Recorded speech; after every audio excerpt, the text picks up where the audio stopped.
Hello DIYers, welcome back to my channel, and today we're going to be making beans and plantain porridge in the tastiest way possible.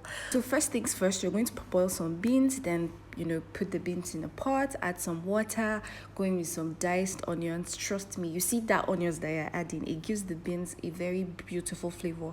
Then you're going to chop your plantain into large chunks and then add it into the beans so that they all cook together, soften together. Then you're going to take your spoon and then just test to see if the plantains are halfway cooked.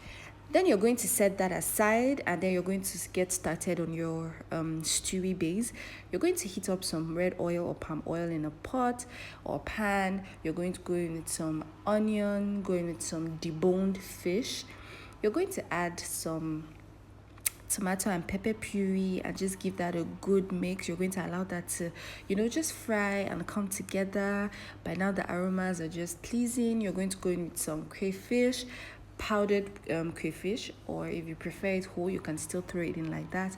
You're going to give that a good mix, going with some seasoning cubes. You're going to add it into your stew base, just give that a good mix. You can see how everything is beautifully coming together.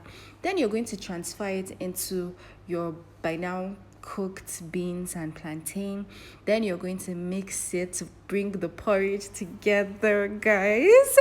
Then you're going to just carefully stir everything to combine, going with some salt to taste, mix that beautifully again, and on low heat to just let it to simmer, let all the flavors just do their thing.